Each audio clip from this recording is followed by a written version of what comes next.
सुप्रभात प्रिय विद्यार्थियों एवं अभिभावकों। बाल साधना शिक्षण संस्थान के यूट्यूब चैनल पर आपका ऑनलाइन क्लासेज में स्वागत है। मैं मनीराम खिचड़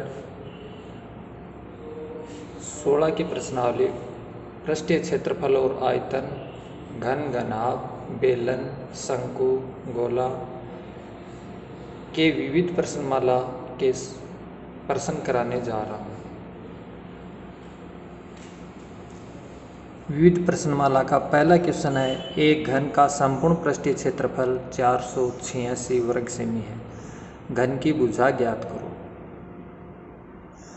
एक घन का संपूर्ण पृष्ठीय क्षेत्रफल 486 वर्ग सेमी है। घन की भुजा ज्ञात करो। विद्यार्थियों, जब आपको घन का संपूर्ण पृष्ठीय क्षेत्रफल दे रखा है तो पृष्ठीय क्षेत्रफल का सूत्र लगाएंगे। घन का दे रखा है तो घन का लगाओगे, वर्ग दे रखा है तो वर्ग, आयत दे रखा है तो आयत, बेलन दे रखा है तो बेलन। यहाँ पर आपको घन का संपूर्ण पृष्ठीय क्षेत्रफल 486 वर्ग सेमी दे रखा है, इसलिए घन का संपूर्ण पृष्ठीय क्षेत्रफल बराबर 486 सूत्र लगाया 6 भुजा स्क्वायर बराबर 486 भुजा स्क्वायर बराबर होगा 486/6। भुजा बराबर रूट 486 में 6 का भाग दिया 81 और भुजा बराबर 81 का रूट आया 9। अतः घन की भुजा आई 9 सेमी। घन की भुजा कितनी आई? 9 सेमी। दूसरा है, एक गोले का व्यास। गोले का व्यास दिया है, गोले का आयतन ज्ञात करना है पाई के पदों में। गोले का व्यास है, एक गोले का व्यास 6 सेमी है। तो अपन जानते हैं विद्यार्थियों, गोले का व्यास दे रखा है तो उसकी व्यास की आधी त्रिज्या होती है। अतः गोले का व्यास 6 सेमी है तो गोले की त्रिज्या r हो गई 6/2 बराबर 3 सेमी। आपको निकालना विद्यार्थियों गोले का आयतन। तो गोले के आयतन का अपन सूत्र जानते हैं 4/3 पाई r क्यूब। 4/3 पाई, उत्तर पाई में देना इसलिए पाई का मान नहीं लिखेंगे। r की जगह कितना लिखना है? त्रिज्या 3 और क्यूब है तो 3 बार लिखना है। तो 4/3 पाई गुणा 3 गुणा 3, 3 से 3 कैंसिल, 3 3 9, 9 को 4 से गुणा किया 36, 4 पाई गुणा 9 और 36 पाई। अतः गोले का आयतन 36 पाई घन सेमी। गोले का आयतन कितना आया? 36 पाई घन सेमी। अगला प्रश्न है, एक शंकु का आयतन, एक शंकु का आयतन 308 घन सेमी है।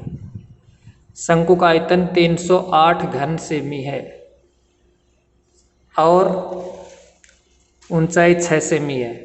एक शंकु का आयतन 308 घन सेमी है और ऊंचाई 6 सेमी है। उसके आधार की त्रिज्या ज्ञात करो। शंकु का आयतन 308 घन सेमी। अब शंकु का आयतन दिया है तो अपन आयतन का सूत्र लगाएंगे। शंकु का आयतन दे रखा है 308, इस शंकु की ऊंचाई दे रखी है आपको विद्यार्थियों 6। तो सबसे पहले अपन त्रिज्या ज्ञात करते हैं, आधार की त्रिज्या r। तो शंकु का आयतन 308, आयतन का सूत्र होता है 1/3 पाई r स्क्वायर h बराबर 308। 1/3 पाई का मान होता है 22/7 गुणा r स्क्वायर गुणा h की जगह लिख दिया 6 बराबर 308। r स्क्वायर बराबर होगा 308 गुणा, जो नीचे संख्या है वो भाग में, ऊपर बट्टा में गुणा में चले जाएंगे, ऊपर गुणा में वो भाग में आएंगे। तो 308 गुणा 3 गुणा 7 और नीचे आया 22 गुणा 6। फिर 3 एकम 3, 3 दूनी 6, 2 बार 2 का भाग 308 में दिया 154, 22 का भाग दिया 154 में 7 बार, 7 को 7 से गुणा किया 49। तो त्रिज्या r बराबर आई 49 का रूट 7 सेमी। अतः विद्यार्थियों, शंकु का आयतन दे रखा था, ऊंचाई दे रखी थी, त्रिज्या निकालनी थी तो त्रिज्या आई 7 सेमी। नोट्स की विद्यार्थियों, नोट्स की PDF आपको डिस्क्रिप्शन में मिल जाएगी।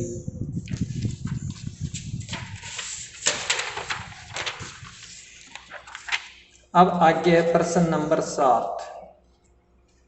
प्रश्न नंबर 7, एक शंकु, एक अर्धगोला, एक शंकु, एक अर्धगोला, एक बेलन, एक शंकु, एक अर्धगोला व बेलन एक ही आधार व ऊंचाई पर बने हैं। इनके आयतनों का अनुपात लिखिए। एक शंकु, एक अर्धगोला और एक बेलन एक ही आधार व ऊंचाई पर बने हैं, तो इनकी त्रिज्या और ऊंचाई भी क्या होगी? समान होगी। आर और एच दोनों क्या होंगी विद्यार्थियों? बराबर। क्यों? क्योंकि एक ही आधार और ऊंचाई और आर दोनों बराबर हैं। तो एक शंकु, एक अर्धगोला और बेलन एक ही आधार व ऊंचाई पर बने हैं। प्रश्नानुसार एक शंकु का आयतन अनुपात एक अर्धगोले का आयतन अनुपात एक बेलन का आयतन। शंकु के आयतन का सूत्र आप जानते हैं, 1/3 पाई आर स्क्वायर एच होता है। अर्धगोले का होता है 2/3 पाई आर क्यूब। बेलन का आयतन होता है पाई आर स्क्वायर एच।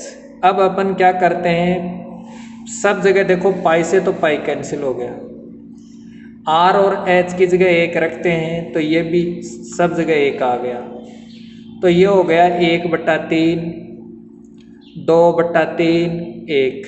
अब इनके नीचे 1 मान लिया तो सबका लघुत्तम आया 3। सबको 3 से गुणा करते हैं, 3 से सभी को गुणा करने पर 1/3 गुणा 3, 2/3 गुणा 3, 1 गुणा 3। 3 से 3 कट गया एक बार, 3 से 3 एक बार, तो ये आ गया 1:2:3। विद्यार्थियों बहुत ही इंपॉर्टेंट क्वेश्चन है ये, बोर्ड में कई बार आ चुका है। ध्यान से देखना कि एक शंकु, एक अर्धगोला और एक बेलन एक ही आधार और ऊंचाई पर बने हैं, तो उनके आयतनों का अनुपात होगा 1:2:3। अगला प्रश्न है, एक ठोस पिंड का बायां भाग बेलनाकार है और दायां भाग शंकुनुमा है। बायां भाग बेलनाकार, दायां भाग शंकुनुमा। यदि बेलन का व्यास 14 सेमी है तथा लंबाई 40 सेमी है, लंबाई 40 सेमी, शंकु का व्यास 14 सेमी, ऊंचाई 12 सेमी, तो ठोस का आयतन ज्ञात कीजिए। विद्यार्थियों सबसे पहले अपन इसका चित्र बनाते हैं कि ये एक ठोस पिंड है जिसका बायां भाग ये बेलनाकार है, ये बायां भाग है ये बेलनाकार है, और ये दायां भाग है जो शंकुनुमा है। देखो इसमें बेलन और शंकु दोनों की त्रिज्या व्यास है 14 सेमी, बेलन का भी और शंकु का भी व्यास कितना है? 14 सेमी। बेलन की ऊंचाई है 40 और शंकु की ऊंचाई है 12। इसलिए बेलन की ऊंचाई को कैपिटल एच से प्रदर्शित करते हैं, शंकु की ऊंचाई को स्मॉल एच से प्रदर्शित करते हैं। बेलन का व्यास 14 सेमी है, त्रिज्या कैपिटल आर, 14/2 बराबर 7 सेमी। बेलन की ऊंचाई h बराबर 40 सेमी, शंकु का व्यास 14 सेमी, शंकु की त्रिज्या r बराबर 14/2 7 सेमी, शंकु की ऊंचाई h बराबर 12 सेमी। ठोस का आयतन बराबर बेलन का आयतन प्लस शंकु का आयतन। बेलन का पाई आर स्क्वायर एच होता है, शंकु का 1/3 पाई आर स्क्वायर एच होता है। इसमें कॉमन आता है पाई, तो इसमें पाई कॉमन लिया,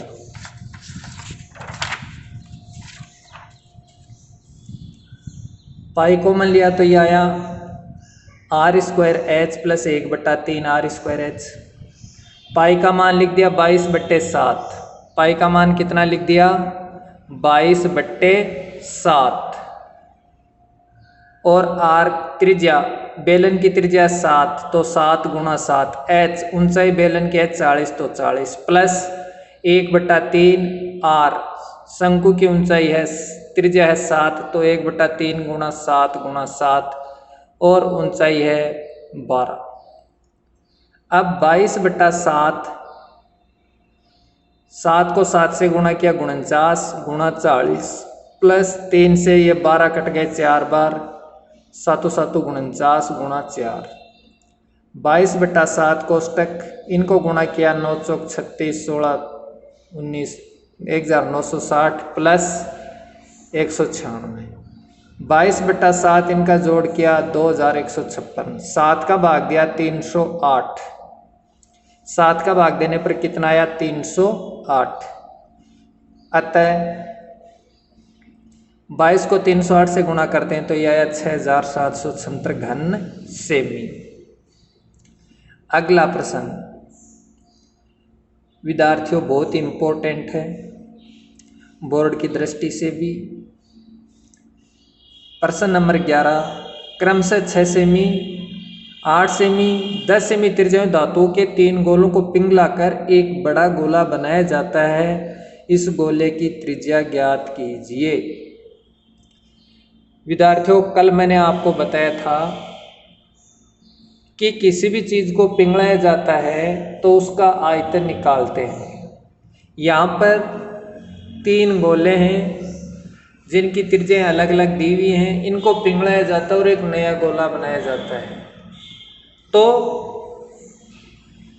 आयतन निकालते हैं। माना पहले गोले की त्रिज्या R1 है 6 सेमी, दूसरे गोले की त्रिज्या R2 है 8 सेमी, तीसरे गोले की त्रिज्या R3 है 10 semi. R1 6, R2 8, R3 10 semi. माना कि नए बने गोले की त्रिज्या है R। इनको पिघलाकर एक नया गोला बनाया जाता है जिसकी त्रिज्या कैपिटल R है। प्रश्नानुसार बड़े गोले का आयतन बराबर प्रथम गोले का आयतन प्लस दूसरे गोले का आयतन प्लस तीसरे गोले का आयतन। यही मैंने बताया था विद्यार्थियों कि जब गोले को पिघलाया जाता है, 3 गोले इनको पिघलाया और बड़ा गोला बनाया तो तीनों का आयतन निकलेगा। अब इनका सूत्र लिखा 4/3 पाई R क्यूब कैपिटल R, 4/3 पाई R1 का क्यूब, 4/3 पाई R2 का क्यूब, 4/3 पाई R3 का क्यूब। इसमें देखो 4/3 पाई कॉमन आता है। 4/3 पाई R क्यूब बराबर 4/3 पाई कॉमन लिया तो R1 का क्यूब प्लस R2 का क्यूब प्लस R3 का क्यूब। अब 4/3 पाई से 4/3 पाई कट गया। R क्यूब बराबर 6 का क्यूब, R2 है 8 तो 8 का क्यूब, R3 है 10 तो 10 का क्यूब। R क्यूब बराबर 6 का क्यूब होता है 216, 8 क्यूब होता है 512, 10 का क्यूब होता है 1000। तो R क्यूब बराबर 1728। R बराबर 1728 का घनमूल, 1728 का घनमूल लिया तो त्रिज्या आई 12 सेमी। अतः बड़े गोले की त्रिज्या कितनी आई? 12 सेमी। विद्यार्थियों, जब 3 गोलों को पिघलाया और बड़ा गोला बनाया तो बड़े गोले की त्रिज्या पहले गोले की 6 थी, दूसरे की 8 थी, तीसरे की 10। तो अब ये इनको पिघलाने पर जो नया बड़ा गोला बना उसकी त्रिज्या आई 12 सेमी। इसके आगे है प्रश्न नंबर 13 है विद्यार्थियों।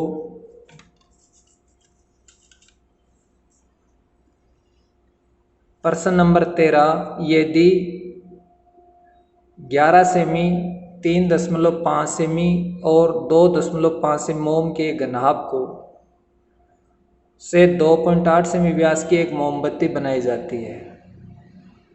एक मोमबत्ती बनाई जाती है। मोमबत्ती की ऊंचाई लंबाई ज्ञात करो। मोमबत्ती की लंबाई ज्ञात करो।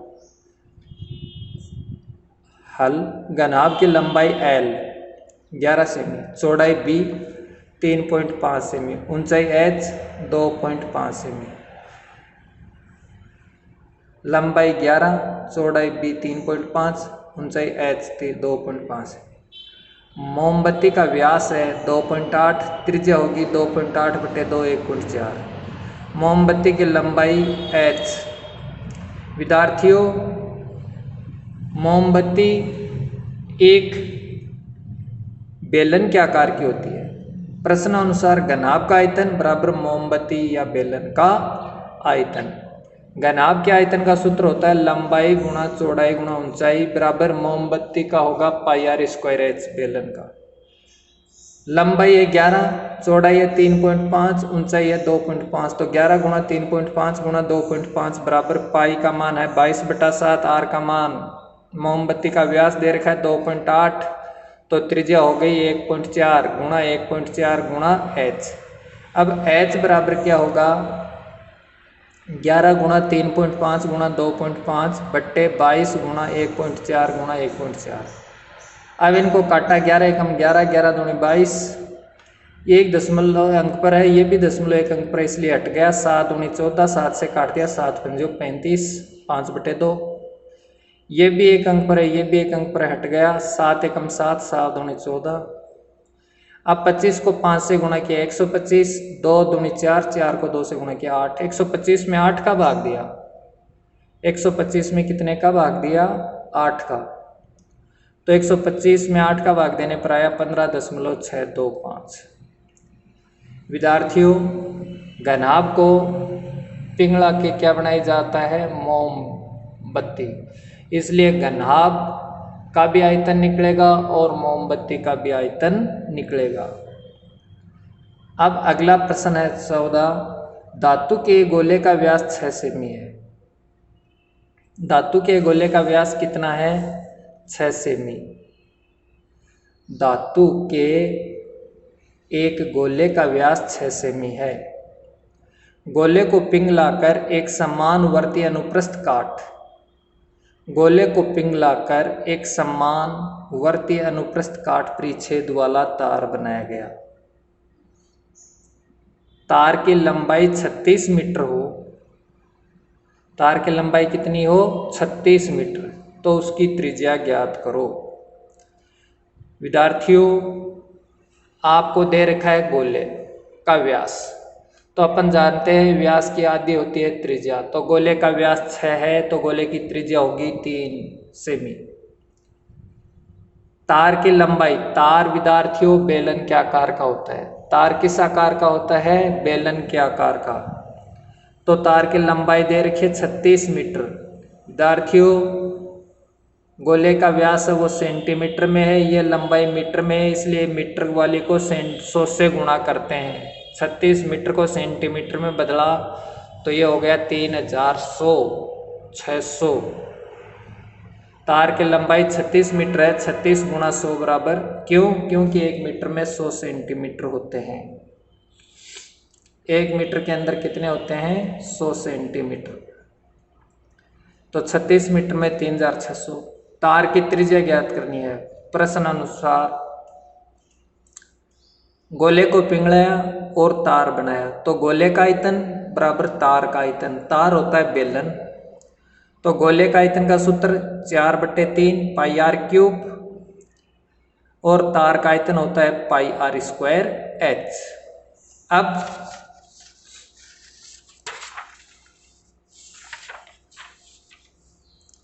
चार बट्टे 3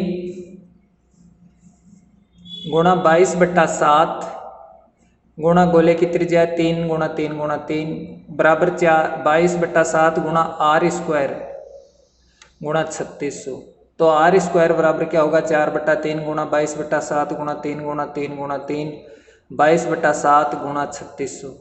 आर स्क्वायर बराबर 22/7 से 22/7 कट गया, 3 से ये 3 कट गए। अब 4 को 3 से गुणा किया 12, 12 को 3 से गुणा किया 36, तो ऊपर आ गए 36, नीचे 3600।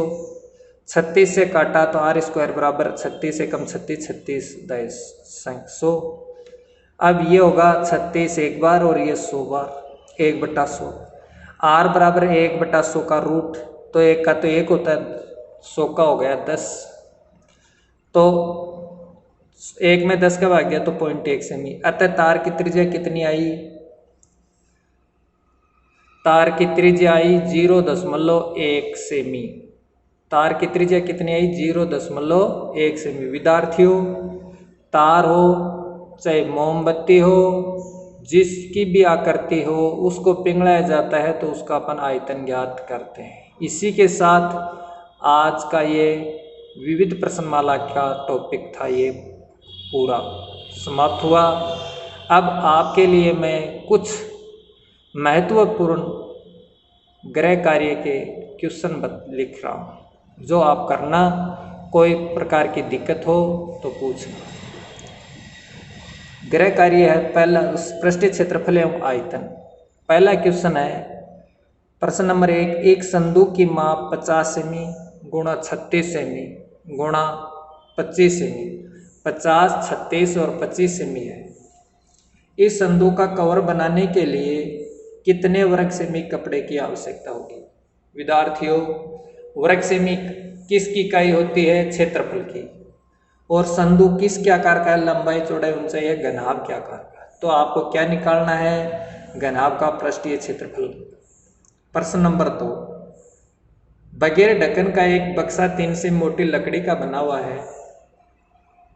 इसकी बाहरी लंबाई 146, चौड़ाई 116, ऊंचाई 83 सेमी। इसके अंदर की ओर पेंट कराने का खर्च ज्ञात कीजिए। पेंट की दर 2 रुपये प्रति 100 वर्ग सेमी।